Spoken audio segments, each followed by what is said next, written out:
Hello and welcome back to Rambling Reviews. We are taking a look at episode 3? Episode 3, The Map Car. It's a good one. Shocker at this point. Anyone really expecting me to open up one of these and be like, hey, it's just a bad one. I didn't like this one at all. But it's not happened. It's not likely to happen, realistically. But yeah, no, another great episode. Maybe my favourite of the 3 we've had so far of this book. Yeah, I think probably. Certainly the most sort of imagination went into this one of the 3 we've seen, and I think that's just because it's now free of doing all the setup stuff, which is actually something I'm struggling with right now in a story I'm telling, which is like the first couple of stories a bit bogged down compared to some of the subsequent stuff because there's a lot of setup to do, and trying to like find a way to keep that succinct so you can get to the fun stuff quicker, like this little less shackled down stuff.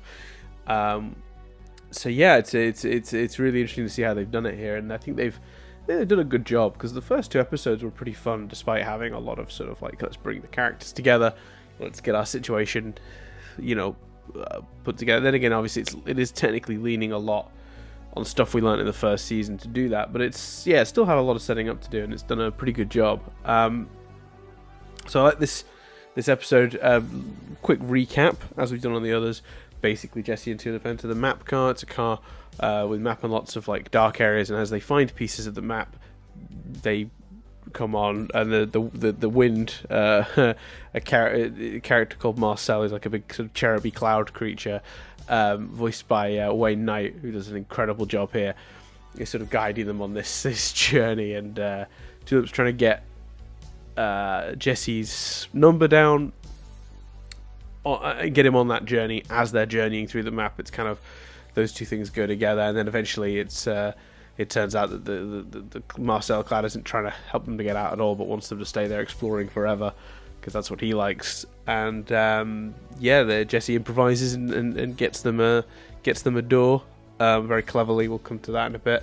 And then they the world sort of goes from being a map-based plane to a very realistic one, and the water suddenly becomes reflective.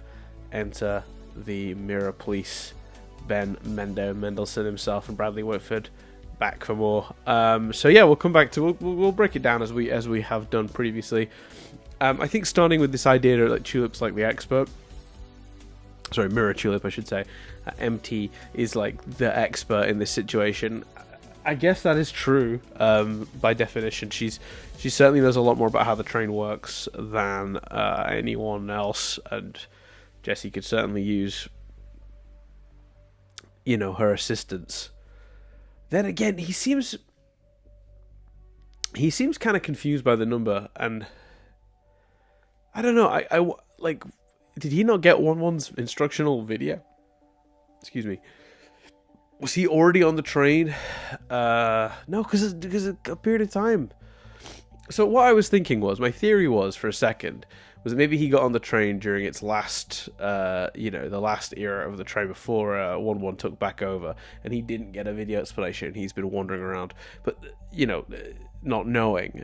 But that doesn't make any sense either, because there was a big gap. Because when we saw Mirror Tulip, she just left regular Tulip. And then we saw a big period of time pass where she was running around from car to car on her own before she met the deer and Jesse. And she definitely... And then we got the impression that Jesse had only been there for a little while because his number had gone up 1, which suggested not a lot of progress. I suppose it doesn't necessarily mean he's not been there for a while.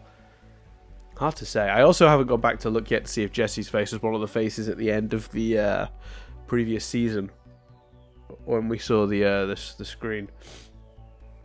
Who knows? Sorry if you're going to be sniffling, by the way. My hay fever's been really bad, so I've been stuffy in these last 2 episodes. So yeah, there's the pen and paper thing. They need. She suggests he should take notes, but Jesse sort of mentions in passing his brother Nate, because the only piece of paper he's got is his receipt from this nacho thing he always does with his brother. They always like split some sort of special deal. So what I've been thinking a lot about is like Jesse's issues that come up in this episode. He talks a lot about, well, we come back a lot to the ideas that were already discussed in the previous episode of Jesse being this sort of people pleaser that's putting other people ahead of himself, and how that's the central concern for him. And there's like, what I like about the way they've structured this is there's a sort of surfacey, not that like damaging version of it here. It's not great that he's letting these people at his swim meet his swim team take advantage of him. So for those who don't remember, when he's sort of talking to Tulip about his problems and they're trying to figure it out, he mentions that, you know, he doesn't want to do the butterfly stroke, but like he was the only one who kind of could do it of his age group, so he did, because the rest of the team kind of wanted him to, and then someone had to stay behind and not go to state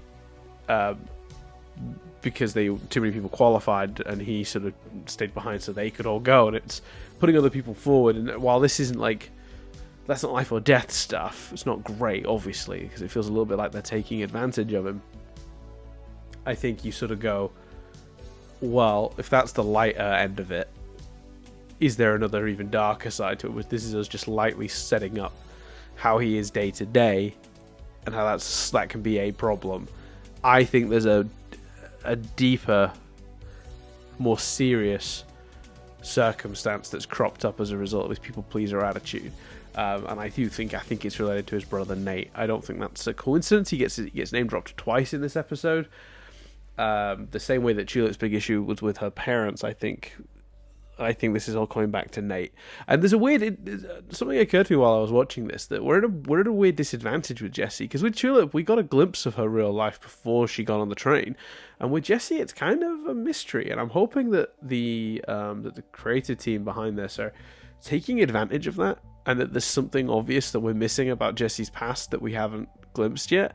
Because with Tulip, we already kind of knew a little bit about her circumstances the minute she stepped in, but Jesse's this big old mystery, so there's a really good opportunity here to pull the rug out from under us and give us some information about Jesse that's really going to recontextualize everything we think we know about him.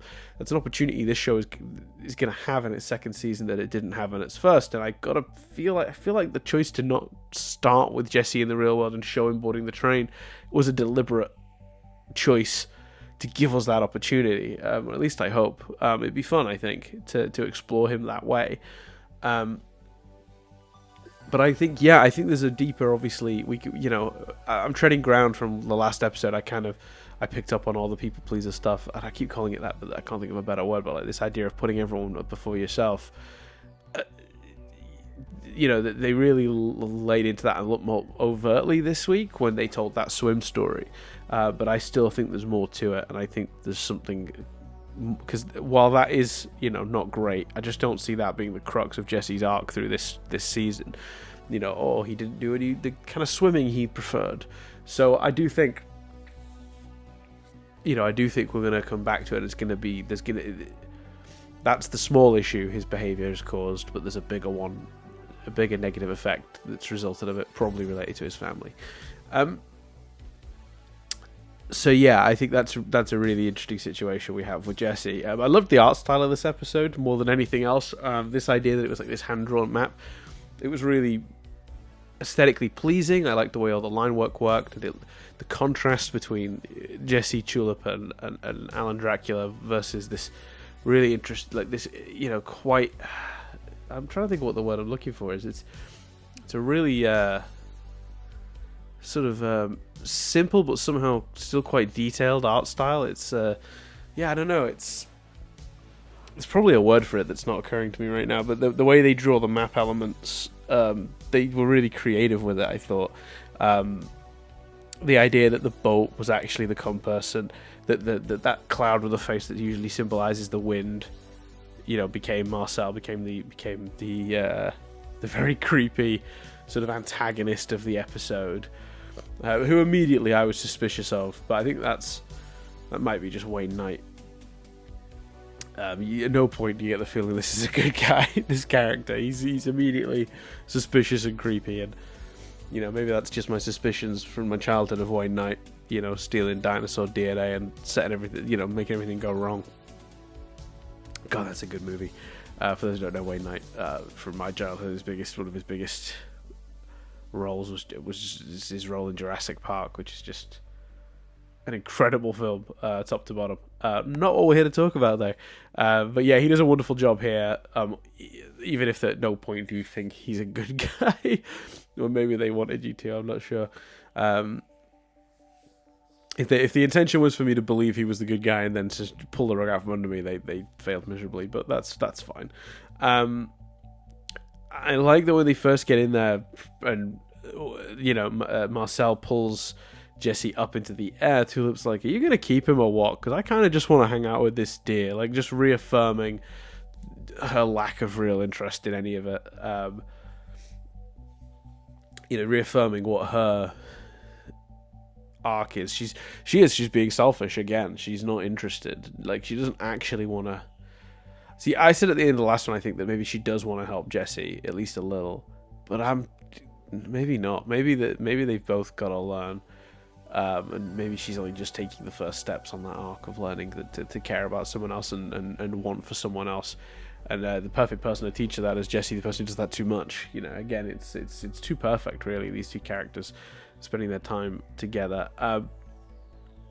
When Tulip's trying to Mirror Tulip's trying to bossing him around and making him try this, try that, to try and get his number down. His number ends up going up, and I think that is pretty straightforward. I think the reason that's happening is because he's doing it not for himself, but for someone else. He's doing what someone else wants, and for their reasons, rather than doing something for himself for his reasons. It's pretty clean cut, his arc at the moment, and the reasons for his numbers going up and down. Excuse me, I'm just gonna. I need to actually, I got to step away to blow my nose. That sounds awful, but it's the sad truth. We're gonna cut for a sec. That's better. Hay fever, kids. Don't get it. You can control that. Yeah, so I think it's pretty clear why his number's going up and down and when it is. I like Tulip's reaction to the water before she realized it was kind of paper-based water. Art-based water that didn't have real reflective properties. She sort of panics and then goes back to it. I think it's just really clever when you sort of bake in natural reminders of their situations instead of overtly doing a previously on Infinity Train. It's nice that the story just naturally finds ways to remind you, especially because you're really setting up the final moments of this episode when you do that. I liked Jesse going over to the mermaids with the stroke initially, because that obviously sets up the whole sequence of events where he's talking about that, but it also when he's talking to them, one of my favourite quotes from the episode, when she's still trying to figure out how to get his number to come down, she just yells, "Share your feelings with them, or go to game design camp." I don't know, this idea that she has nothing, she only knew how to help Tulip, and now she's lost, and it's get a little reference to Tulip, but also just a real idea of how little she actually knows about what she's talking about. I also liked that when they tell her they like her hair, she's sort of a bit embarrassed. But it's a sweet moment because it's kind of oh, someone likes choices I've made. I made these choices for myself. This is me getting my independence. This is me being my own person, and here they are they're embracing me for that. And I think there's something kind of sweet about that, I think. So yeah, that's a pretty cool moment. What else? I wrote a bunch of stuff down. I've talked about a lot of it already. Oh, when he's talking to Tulip, of course, his number starts going down when he repeats out loud the situation with his swim team, and his number falls. It's when he says, "Oh, it kind of sounds stupid when I say it out loud," that his number drops down to 31. They are walking all over it because of how nice he is, and because of the fact he puts others first. And him kind of saying it out loud and realizing that is a little micro lesson for him about that behavior and spotting that behavior in himself, and knowing that while it is nice to do things for others, sometimes you've got to make pro-you choices, which I think is a really interesting lesson that this is going to obviously be where we're going with this. And I remember when I read, I think Chris Hardwick's book was kind of like a self-help book. It talked a lot about making pro-you choices. I think it's really interesting that they're going to go down that route with Jesse. Of all the stories they could have gone with, I think it's a really unique one. I don't think not many kids shows are teaching that lesson of sometimes it's okay to be a little selfish. Like you do have to look after yourself as well. That's also important. And yeah, seeing a little micro version of that here. I mean, obviously, again, there's going to be I think there's a bigger consequence that's occurred of his behavior that we're going to see at a later time. Again, I'm pretty sure he's fallen out with his brother or something like that. So yeah, I'm looking forward to getting flashbacks. Maybe they're going to get to see the tapes again and go back through his life. I don't know. Actually, how are they going to do the flashbacks? Must be the tapes again, right? Does that mean we're going to see the cat again? I'd love to see the cat again. To be honest with you, the cat and Randall and 1-1. I wouldn't mind coming back to 1-1 as a character that's the rambling police. They're coming after me. I don't know if that's picked up on mic, but there's really loud sirens. That's the rambling police coming to cart me away for talking absolute shite for 20 minutes. Only 16. I'm doing okay. Alright. So yeah, I think that they're going to do a lot of stuff with flashbacks, but I don't know how they're going to do it. I like the idea that maybe the cat might come back. We might get some more of the tapes, an episode set of the tapes, and get Jesse's backstory that way. But how does Mirror Tulip get pulled into that? I do also think for her, like, ultimately, her arc ends with her sacrificing her own freedom for Jesse. Sort of closing her arc of, like, learning to care for others and that's a fine balance, actually. I wonder how the show's going to deal with that, because obviously, yes, it's important to make pro choices and to do stuff for yourself as well, but it is also important, obviously, to help others where it's possible, where possible. Where does the show draw the line between, like, the two? Because if that is the arc, that Jesse's going to learn to be a little bit more less of a pusher and more able to look after himself, and then she's going to learn more to care for others, like, is the show going to struggle to draw a line of, like, it's actually, neither of these options is something in the middle, and where is that balance? Because that is a tough balance to get. Knowing when to do one or the other is really tricky, and I don't know if a 10-minute episode kid show is really going to get to explore that to the way it needs to. But I'm still really invested in how they handle it, and I'm very trusting, and this creative team are going to do something cool with it. I forgot what I was talking about when I got off on that tangent. Something tapes. I don't remember. Yeah, don't do this when you're tired, guys. It's a little tip. I really liked when Tulip was like, I do like how obtuse she's kind of being Mirror Tulip about all this. Like, so it's obvious that his number goes down when he realizes what he did. But she says, I guess you need to talk more about sports or something. Like, she doesn't actually see the reason. I took mild offense at the hole in the map. I feel like they were pulling the wool over our eyes because it didn't appear until Jesse works out that there's a hole in the map. So they're looking for the piece of the map that's got the door on it, because when they put that into the map and complete the map, then that bit appears, right? So the whole time they're adding pieces to the map, and they're adding them sort of side on. So like the map is getting bigger. They're not putting stuff in the middle at any point. They're always adding more to the various sides of it to make it look larger. And there are several full shots of it in the early parts of the episode where there's no hole whatsoever.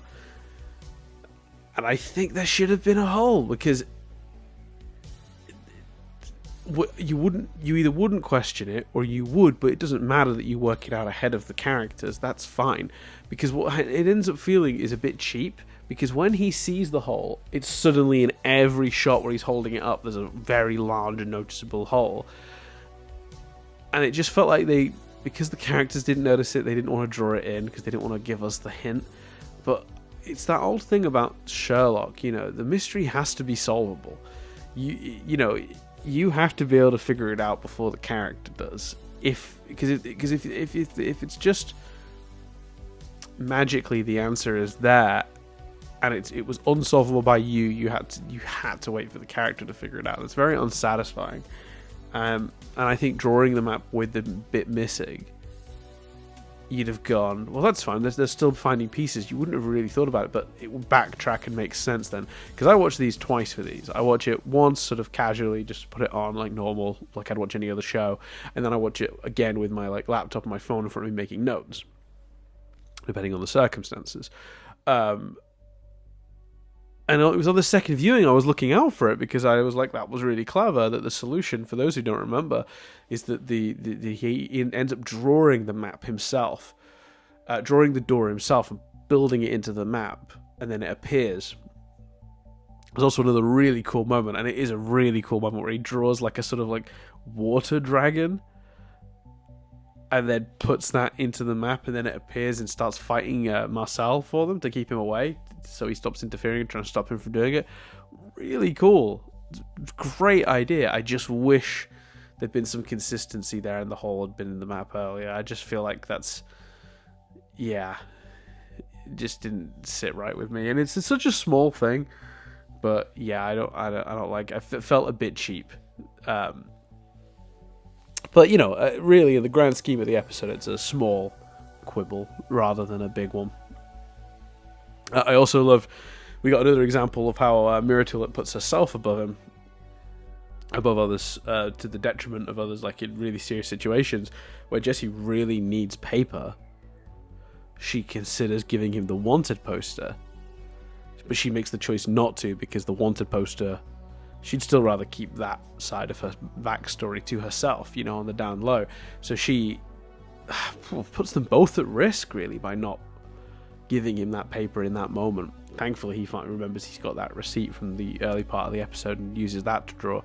But she really makes a very selfish choice there. I suppose that's where the line is, isn't it? It's when it really would hurt someone else to not, you know, help. So yeah, so she makes some bad choices in this episode, or at least there. Not 100% sure why his number goes down the second time. It goes down to 28, so it went down to like 32 or 31 earlier in the episode, and then it goes down to 28 after he draws the door and makes it appear. And I'm not sure why, because was it because he chose to fight the situation and fight Marcel so he could get out and get on? But you could argue he was doing that for Tulip and Alan Dracula as much as himself. Is it because he chose to swim to the island using the swim style he likes? Because I noticed they very deliberately showed him doing one, and I don't know what a butterfly looks like. I don't swim, so I could be wrong, but it looked like he was doing the butterfly for half the trip to the island where the loose bit of paper had blown off to, or the rest of the map maybe, I can't remember what he was during the sort of end action sequence, and then he sort of stops for a second and then he starts swimming again, but it's a different style.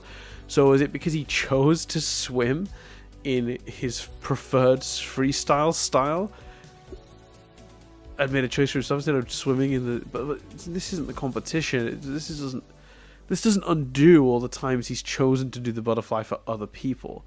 So it's a really weird moment in the episode if that's the thinking. Like, it doesn't quite work.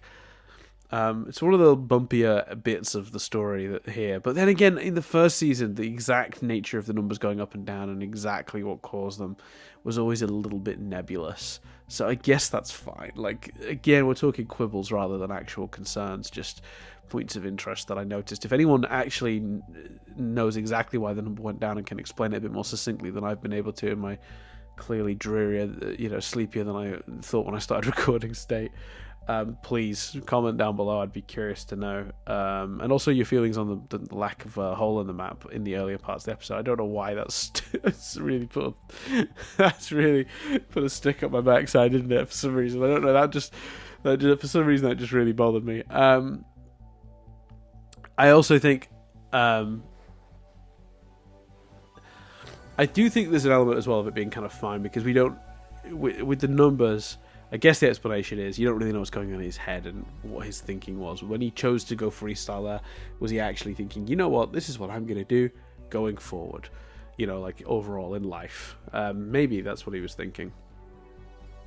I really love the ending. Going back to my original question from the previous two episodes as well, I guess they are linking story 3 with 4, and then 5 with 6, 7 with 8, 9 with 10. But I liked how they did it better here, because they kind of got to have their cake and eat it too. So in stories 1 and 2, the 3-act structure kind of went across the two stories, right? The character arcs and the actual Act 1, 2, and 3 sort of got spread across episodes 1 and 2. They got to cheat a little bit here, but like it worked beautifully, so absolute credit to the writers in that this story has its own beginning, middle, and end, its own 3-act structure, but then has a big, not twist, cliffhanger I guess is the word, that really pulls us in and links this episode very, very, deeply to the following one. Because you assume the following one is going to pick up exactly where this left off. You assume we're starting the next one with them on the run, still being chased by the two police, who, by the way, I finally realized who voices them. I mentioned them earlier, but I just want to clarify. Ben Mendelsohn and Bradley Whitford voiced the two Mirror Police. That's insane casting. Both great actors who've been in things that I've loved. Only one of them gets to speak in this episode, Mr. Mendelsohn, but like still, holy hell, what a cast this show has. Like, it's crazy, absolutely crazy. Like bona fide movie star Ben Mendelsohn and Bradley Whitford as well as Get Out and like a bunch of other awesome stuff. The West Wing, like what a great cast. Anyway. For those who don't remember, when they get the door and everything goes back to normal, everything turns into the more realistic, not map version of itself. So Marcel just turns into the wind because he was representing the wind. Ironically, the boat they were on, which just represented the compass on the map, doesn't just turn into a boat or a piece of wood or anything. That stays as a compass boat, because why would that shift? But everything else changes back to realistic, and the water becomes realistic, reflective water, and the police come. Yeah, genius. Like, what a great way to do it. So my assumption will be that there won't be a cliffhanger from episode 4 into 5, but 5 into 6 will have one, and 7 into 8 would have one.